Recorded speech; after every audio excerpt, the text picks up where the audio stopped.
यार शादियों का सीज़न चल रहा है और यहाँ पर मैं रहता हूँ, यहाँ पर बहुत सारी शादियाँ धड़-धड़ हो रही हैं। दुआ मेरे लिए भी करा करो। उम्र एज मेरी भी शादी की हो गई है, लेकिन मेरे पास अभी बजट उतना नहीं है कि मैं शादी कर लूँ, और बजट हो भी तो वो लड़की अभी नहीं है जिससे मैंने शादी करनी है। क्या पता पैदा हो गई हो, ना हुई हो, कुछ इस तरह का।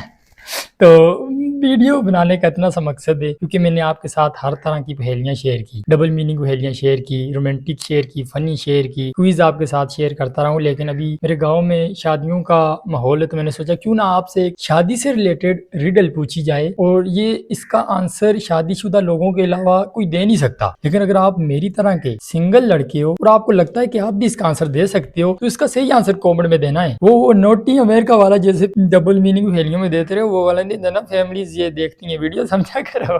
तो पहेली आपको बता देता हूँ, और वो पहेली ये है, वो क्या चीज है जो शादी पे लड़की लेती है लेकिन शादी के बाद लड़का लेता है।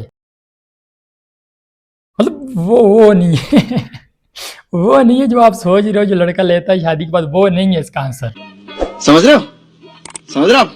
समझ रहे हो ना? मैंने आपको पहले कहा है आंसर इसका सही देना अगर आपको आता हुआ। वो क्या चीज है जो शादी पे लड़की लेती है लेकिन शादी के बाद लड़का लेता है, और इसका वो आंसर नहीं है जो आपने पहली सुनते ही मतलब समझ लिया कि वो ही होगा। वो नहीं है, इसका आंसर शादीशुदा लोग ही दे सकते हैं। तभी मैंने आपको पहले बोला, आप अगर सिंगल हो तो इसका आंसर इतना आसान है नहीं है जितना ये सुनने में लगता है, और जो आपने सोचा है वो किसी हद तक है, बट इसका सही आंसर वो नहीं है। और अगर आप इसका सही आंसर जानना चाहते हो तो मुझसे कमेंट करके पूछ लो, इसका आपके कमेंट पे रिप्लाई करके इसका सही आंसर आपको बता दूंगा। ये थी शादी शादी चल रही थी, तो मैंने कहा क्यों ना आपसे एक शादी से रिलेटेड पहेली पूछी जाए, इसका आंसर मुझे लाजमी देना। मिलते हैं नेक्स्ट वीडियो में। अगर आपके पास भी कोई ऐसी डबल मीनिंग पहेली है शादी से रिलेटेड, या फिर कोई ऐसी पहेली जिसके दो आंसर बनते हो, तो उसको भी कमेंट में लाजमी लिखना।